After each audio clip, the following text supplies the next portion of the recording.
Hi there! Welcome to your next lecture, Partnering with Families.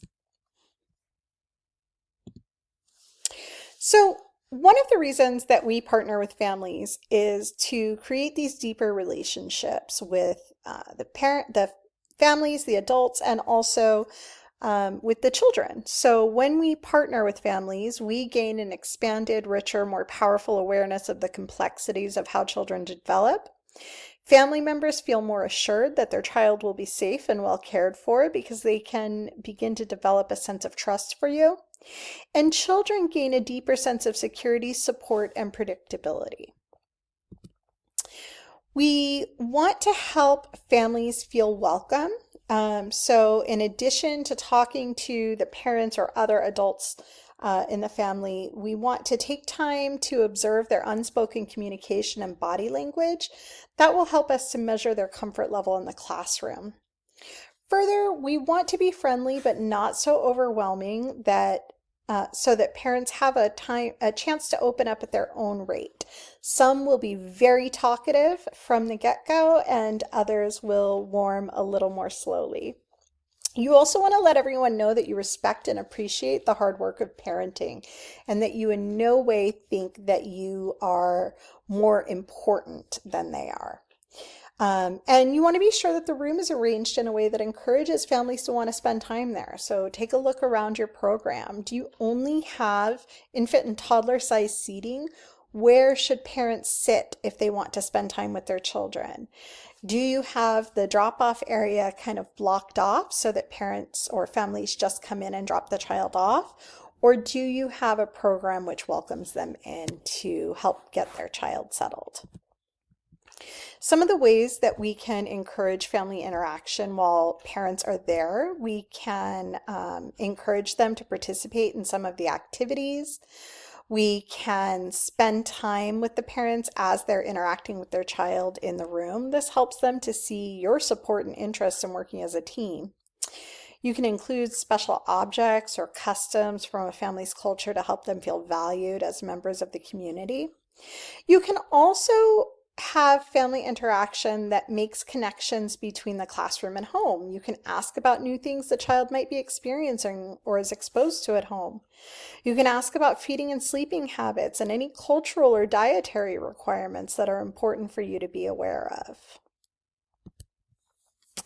When we involve families in the program, we have to think of different strategies to do so. And so I really like the model of involve, adapt, develop, provide, and integrate. So we involve families in the planning and implementation of the activities for our program to ensure that they're linguistically and culturally responsive and supportive. We adapt our outreach, recruitment, and retention strategy to connect with families who are currently underserved by our program. This could include adapting our outreach materials to other languages. We want to develop materials to inform parents about child development and the continuum of services that can support young children. And you'll have a chance to do that a little further on in this class. Provide opportunities for parent leadership development and involvement in community mobilization and advocacy activities. And integrate a strengths-based and trauma-informed approach to working with families so that you can ensure that your policies and processes are focused on strengths and are trauma-informed. When you are developing a relationship with parents, it's really important to remember they are their experts in their child. You are the expert in infant and toddler care. You're not their savior. If you're not familiar with what I mean by this, there's an assignment this week for your journal where you'll be looking at what a savior complex is.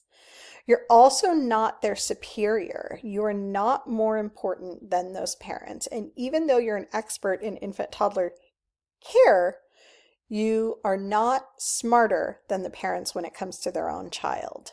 Instead, you're their partner and you're there to work with them. When you communicate with families, you want to be sure that you have an open dialogue, that parents know that they can come and talk to you at any time, that you have time built in for conferences, times that you will strategically meet with the parents to go over their child's development, any observations or assessments that have been done. You might start off with an intake interview that gives you a chance to get to know more about the child.